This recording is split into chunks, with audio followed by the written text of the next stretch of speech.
This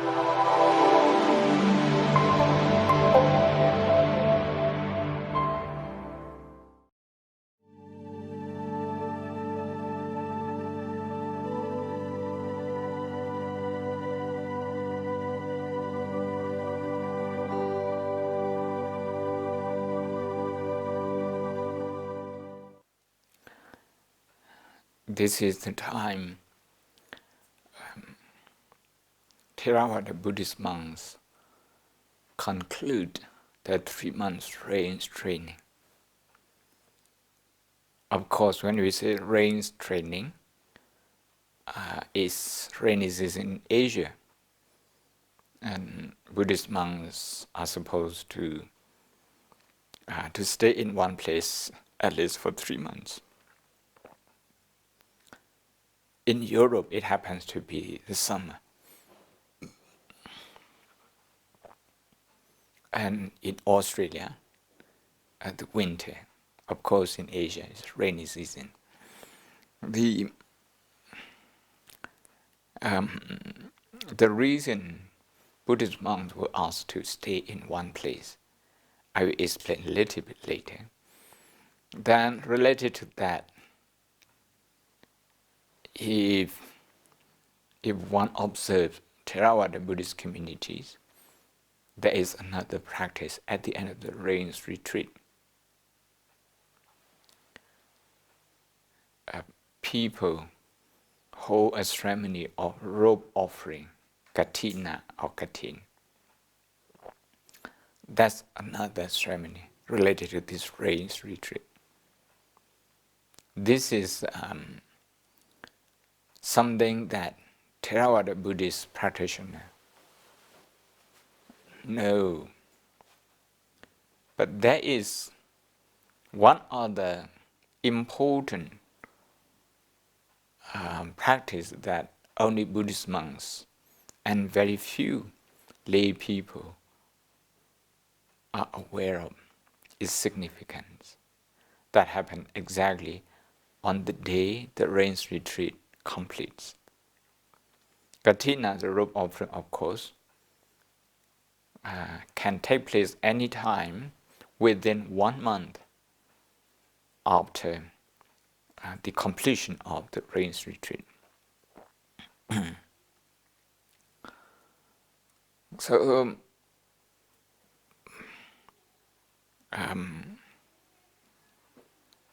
my message today is that these practices that the Buddha constituted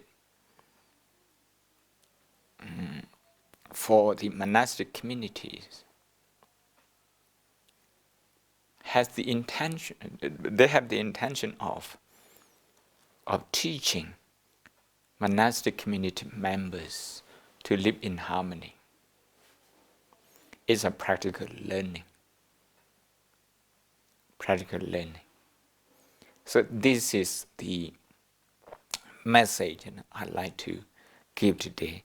Now I'm going to explain the Indian social background. I look at these practices from sociological and psychological viewpoint, these two aspects. First, sociological aspect.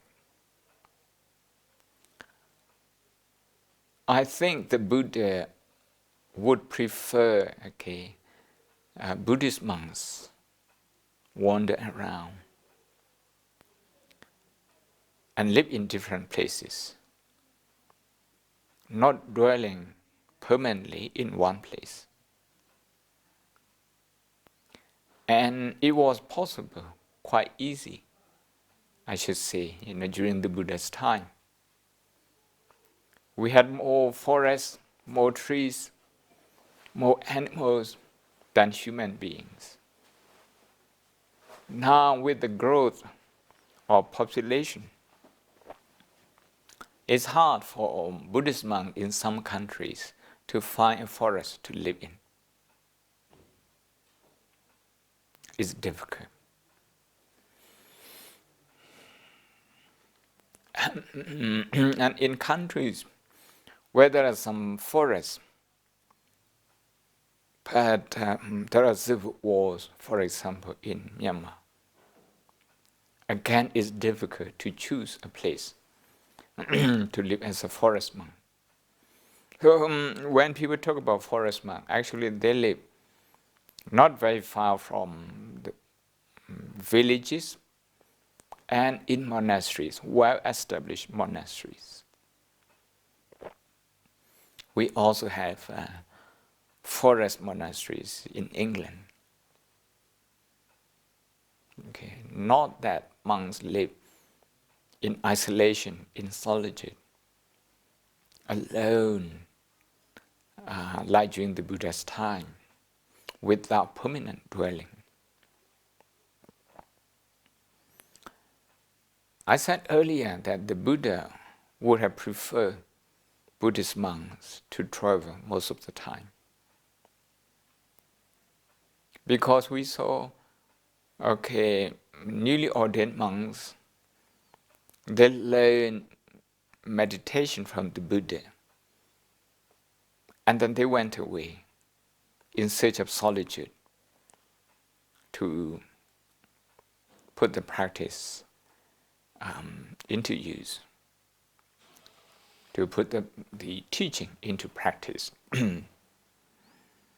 And from time to time, they would return to the Buddha or return to their teacher for more instruction or to be evaluated about the progress of their practices.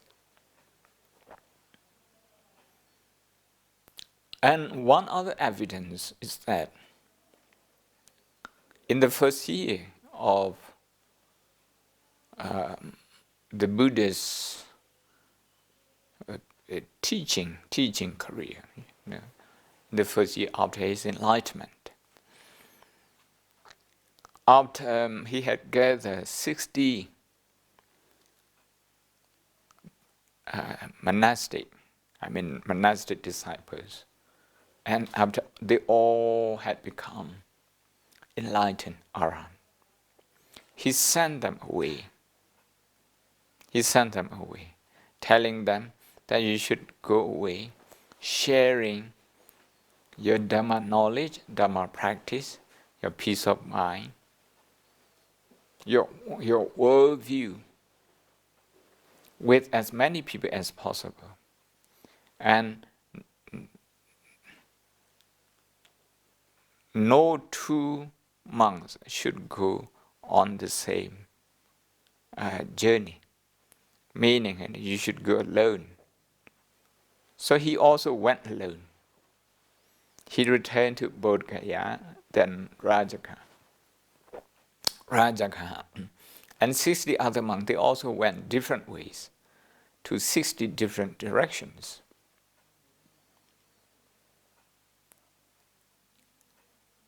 Therefore, helping the people to cope with daily stress, to look at life with right understanding, to train the people to cultivate positive emotion, morality.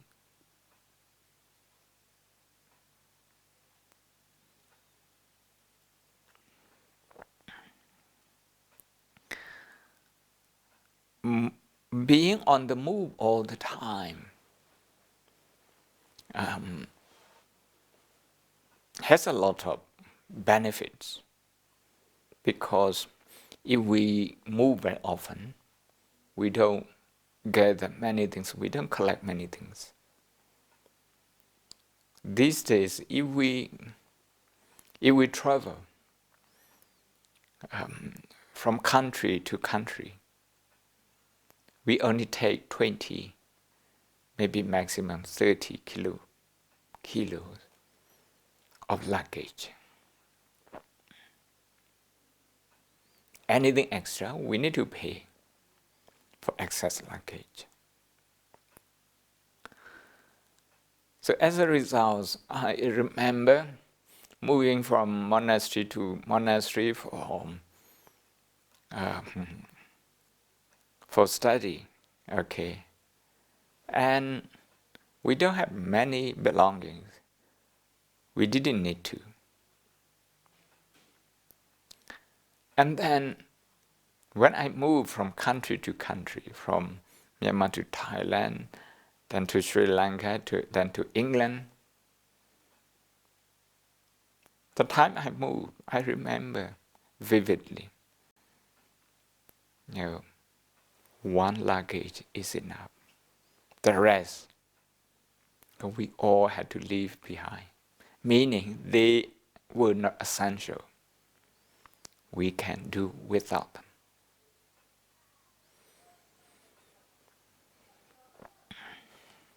If we don't accumulate many things, if we don't have many belongings, most of the things that we have it as community property in each place. So this is what monastic community is about. For personal belonging, we have limit. So if we have monastic community living like that, more community properties, less personal belonging, we have to interact with each other. We have to follow rules and regulations. So this is also one way of learning how to live in harmony within a community. Not only that, this sociological perspective or sociological teaching actually has benefits in many other aspects. If we use less, we focus only on essential, we won't destroy as many trees and natural resources. Now, deforestation is resulted in water shortages, and also during the rainy season in landslides, in flooding, and so on. Ecological problem that we could have avoided. Should we keep our trees? Okay.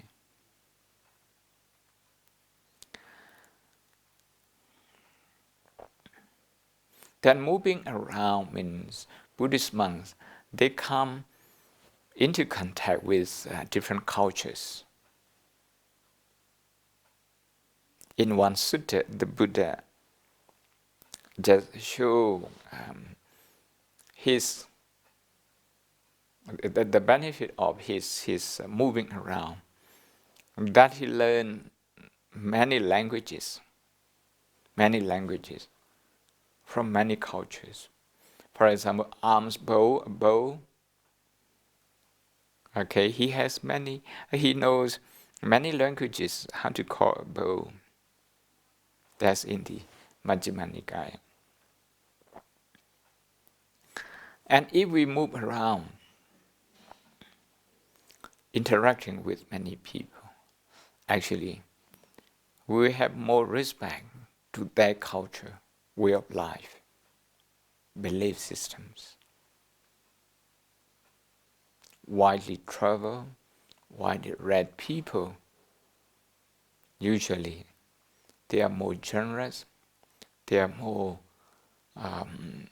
understanding, they are more respectful to other cultures, instead compared to people who live in their own enclave. Okay, never exposed to the outside world.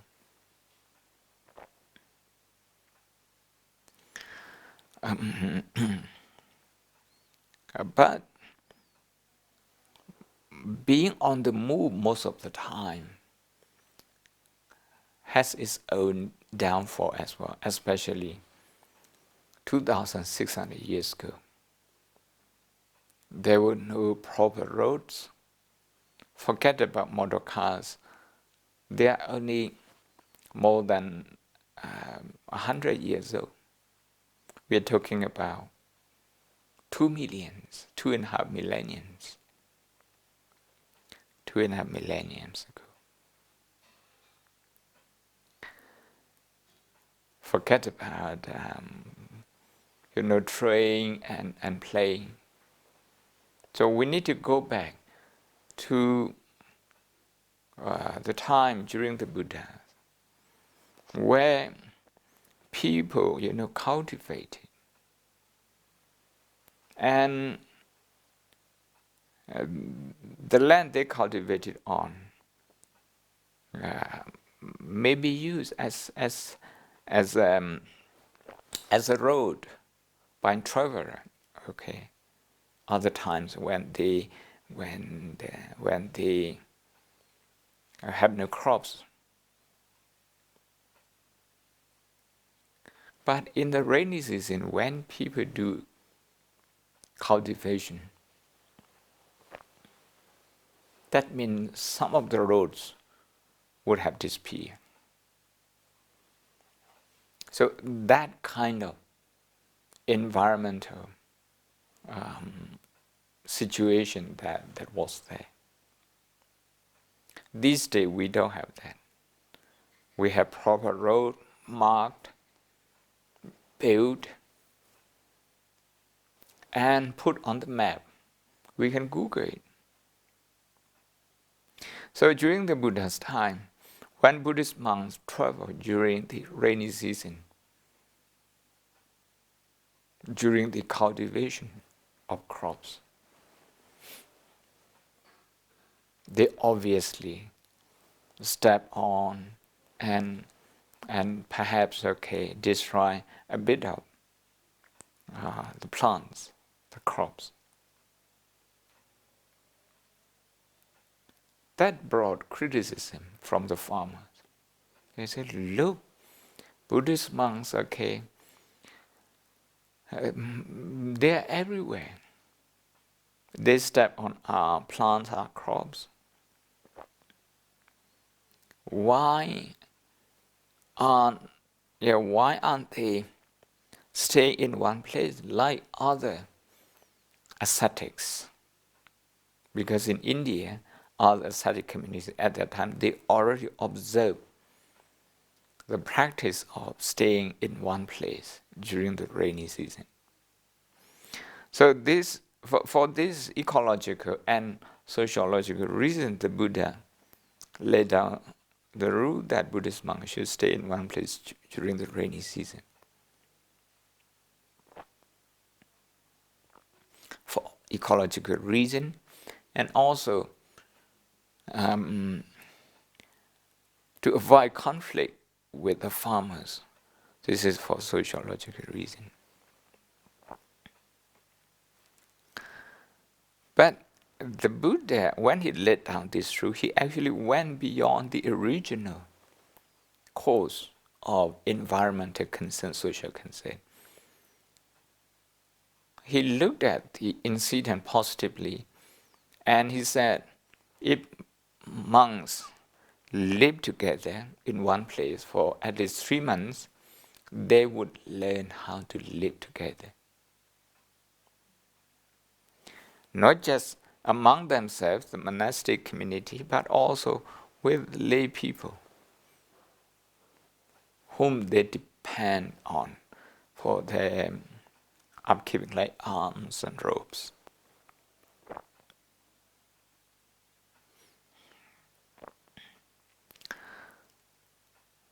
It's not that easy to live together with other people.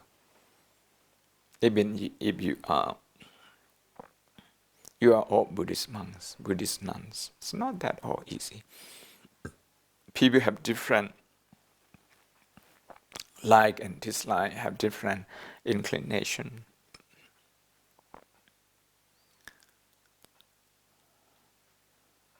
If some people go to bed late, some people go to bed early, it's difficult for them to live close to each other. One person would get up early, the other person would still be sleeping. This is just to give an innocent example. But these kind of innocent differences, they can be very irritating. They can cause disharmony. So sharing space is challenging for human beings, even between the mother and her children. And when the children start growing up, both sides would find it difficult to share the space. So they need to learn, they need to evolve, they need to grow, to change, like that. And finally, children move out.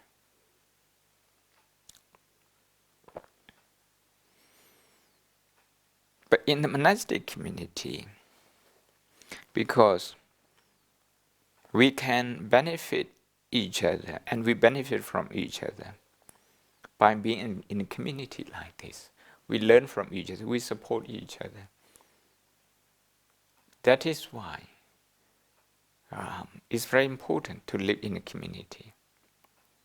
To do that, to live in a community successfully, we need to have a way how to train ourselves, how to integrate ourselves into the community. So the Buddha saw, in my opinion, observing Rains-retreat in one place as giving opportunity to Buddhist monks to learn to live together.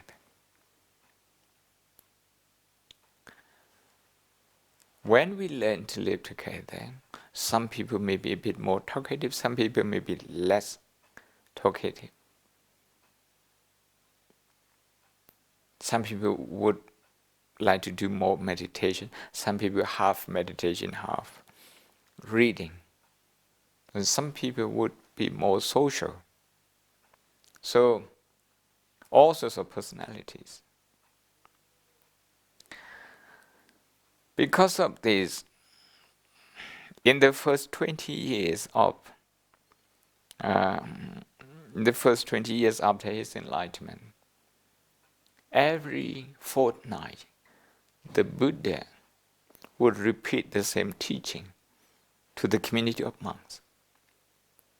That teaching is based on what we call tolerance, or patience, or forbearance, whatever you want to call that. In Pali, it's called Khanti, in Sanskrit Shanti. So this is about inner training that everyone should have. How we should develop respect for each other. If we have respect for each other, then we can easily tolerate each other. We are patient toward each other. When I say respect, one is respect that we have for ourselves. We should develop this. The other is respect for other people, this for the community. If we respect ourselves, we would be careful about what we say and what we do, because we hold our own dignity dearly. Okay. We respect ourselves and we follow the rules, for example. We respect ourselves and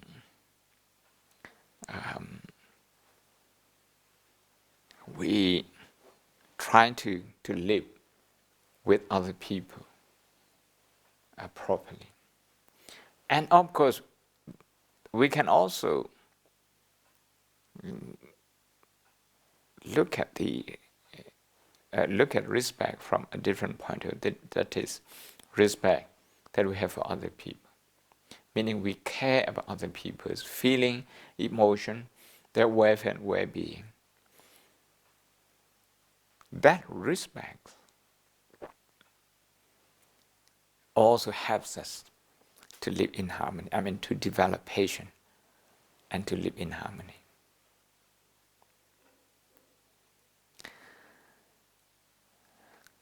So, say we live together for 3 months. At the end of the 3 months, the last day, the last full moon day,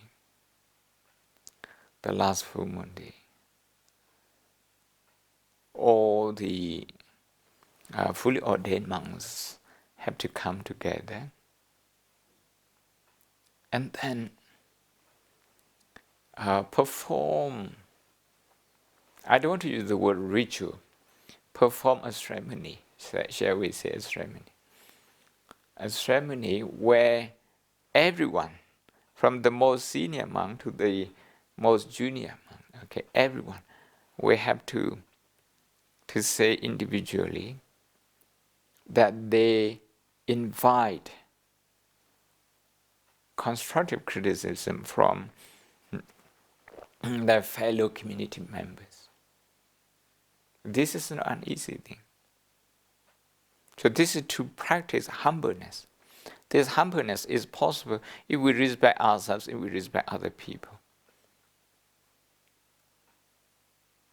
In other words, if we love ourselves and if we love the community. If we love ourselves so that we want to make progress in our spiritual practice, and other community members, senior or junior, they may have something to contribute to our own spiritual progress. So we connect with them. We invite them to offer constructive criticism. The word is called pavarana. The word invitation is translated from that. Invitation for constructive criticism. The word constructive criticism, I use this because the Buddha uses the word anukambang upadaya, meaning out of compassion. Please, okay, give me criticism, offer me criticism about my behavior, about my attitude, about my action, out of compassion. Anukambang upadaya means out of compassion. Pasando padikarizami, I will reform, I will, reflect and reform. The basis of criticism are Dittena, Vasudena, Brisanka in Pali. 3. If you have sinned, an untoward behavior, or if you have heard inappropriate words from me, or if you are just in doubt, that I might be in the wrong, then please help me to correct them. So this is a very good practice, but difficult to do. Difficult to do because we have our own pride. So if we don't care enough about ourselves, if we don't care enough about the community, we wouldn't be able to do this. And the Buddha said, you need to do this at the end of the Rains-retreat. So for 3 months, you prepare your mind. You train yourself for the right attitude. And when the day comes, you have to say it. Meaning, you give an open invitation to all monastic community members to offer you this constructive criticism. Only when a Buddhist monk has fulfilled this requirement, and also the other requirement, which is to stay in one place for 3 months, these 2 requirements are met, then that Buddhist monk will be qualified to accept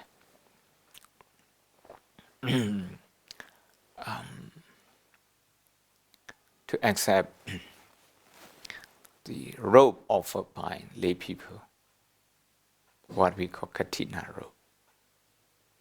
And again, the process of Katina robe is very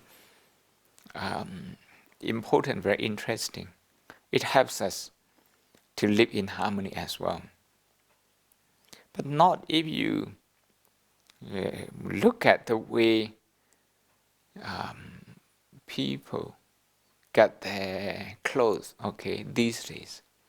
You need to go back to India during the Buddha's time, 2,600 years ago, when everybody had to weave their own clothes, dye it, sew it. Okay, it was all handmade. I mean, until about 150, maybe 200 years ago, in many places, this practice was still prevalent. So Buddhist monks were no exception. They had to make their own clothes. All they got from the people is thread, okay, enough thread. Then they had to weave it into a piece of cloth.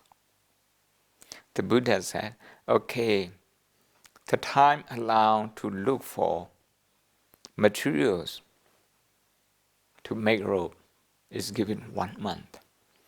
But the actual time to make robe is only 1 day, that's 24 hours. How can you finish weaving this piece of robe and dyeing it, sewing it? How can you do that? Okay, if everything has to be handmade, you can't actually finish it. So the Buddha said you have to finish it in 24 hours. The message is that all the monks will have to give a hand. And this robe-making, today we call this robe offering because people come and offer. Those days, it was more of robe-making. Monks will have to make robe by themselves. This robe-making process can only take place if there are at least 5 monks living together for 3 months. So 5 months, then you have enough manpower to complete, okay, a piece of cloth. Some people would make wooden frame. Some people would point water with the barks of the trees to get the right color. Some monks would sew it. Something like at least 2 would have to weave it.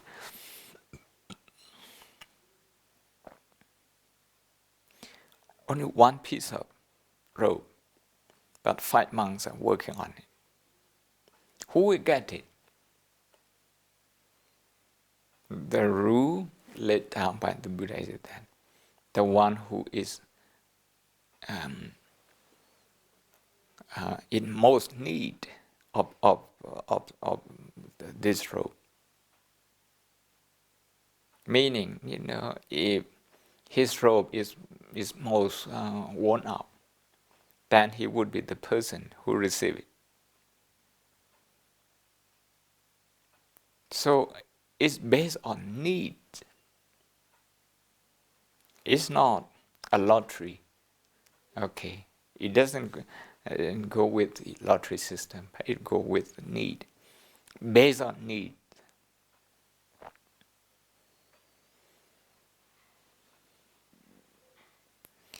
But if you have not achieved enlightenment of some stage, you would still feel that it's not fair.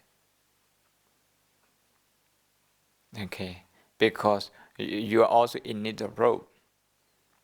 But mostly the monks would judge that the other monk, one of the other monks, is more of in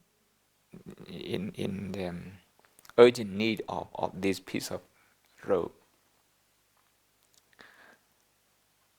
then there can be disagreement, there can be conflict. So the Buddha looked at such thing into detail. Okay, he took care of such thing, because things can get out of hand.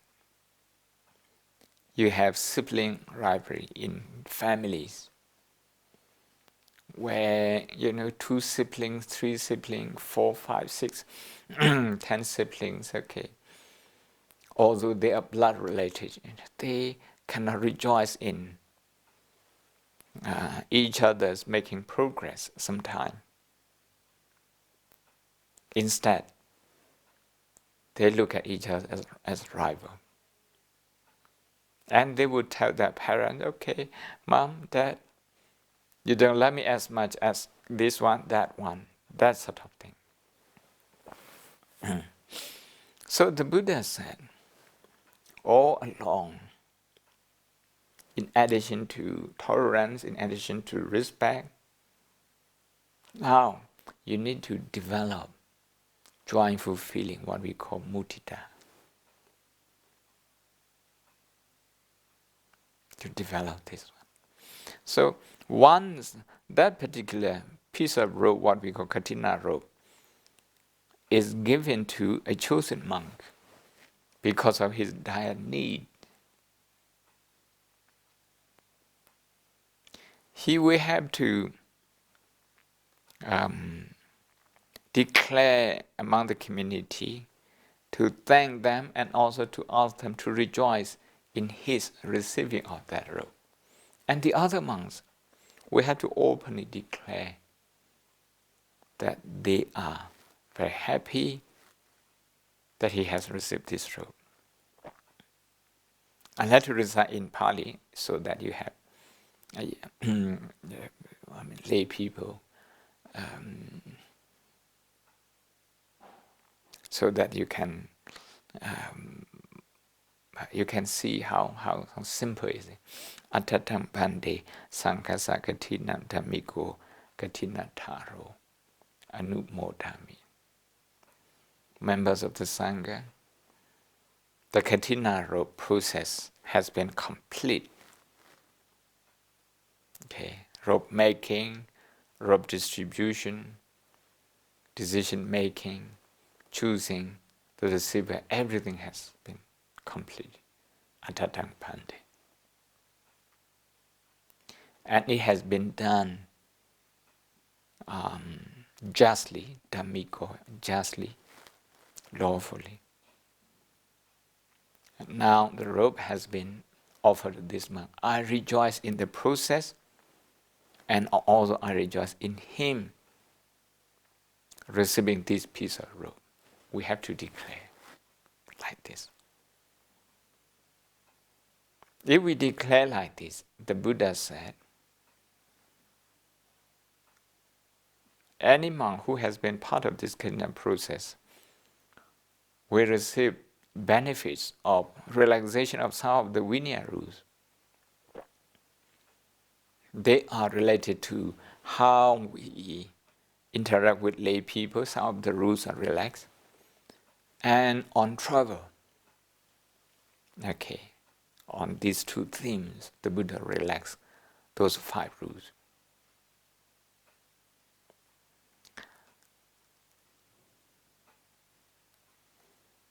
Interaction with people, this is one area where there can be conflict. Some people would like to do that on behalf of the community. Some monks wouldn't want to do it because it would disturb their study and practice, but somebody will have to do it. Then the monk who connects with the people more, who meets the people more, obviously, okay, he will be better known to the people. And that recognition itself can change his mind if he is not stable in his practice, if he is not established in his practice. The impact of meeting many people, listening to them, is not that easy. These days, in modern days, in a public relationship, has become a profession on its own. But in the monastic community, we have to have one monk responsible for this. In every community member, all along, we have to have this. It can be tiring, it can be quite enjoyable. We don't know. But it can be a problem area. And that. Sometimes, because you have to make a decision on behalf of the community when you talk to the people. So the Buddha would relax some rules on that. And on travel, when monks most of the time move from place to place in the early days, there have to be rules and regulations governing the arrival in the community and the departure from that community. Doesn't matter how long you live. There are protocols to follow. So the Buddha would relax them.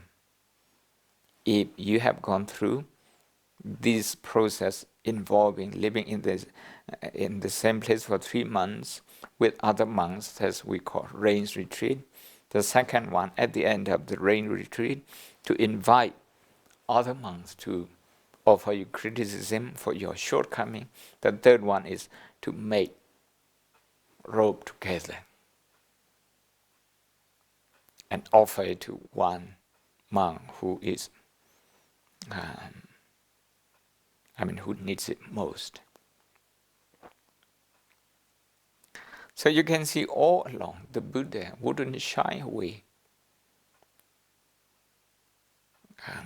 from social problem. That the way he approaches those social problems is to look at the social condition, social situation, as much as the psychological factor of each monk. So each individual monk in the community, they would have to develop their mind, tolerance or patience, respect for self and for others, mudita, that is rejoicing in other people's welfare and well-being, and also their progress. Not to feel jealousy. So these are inner qualities that we have to develop when we live together in a community. This community can be a community of 2 people, like lay people live as husband and wife. Otherwise, there will be they will see each other as rival, or who earns more, who is better recognized by the neighbors, and that sort of thing. Who sacrifices for whom? Things can go endlessly. And the community we talk about, it can be a bigger one, with parents and children, or with extended family. Competition, rivalry, and insecure feeling, jealousy, that sort of thing. It happens everywhere. Or we can talk about a community like a village, like a town, like a constituent, or like a country, or like an international organization. We can learn from these practices. We can draw some lessons That is,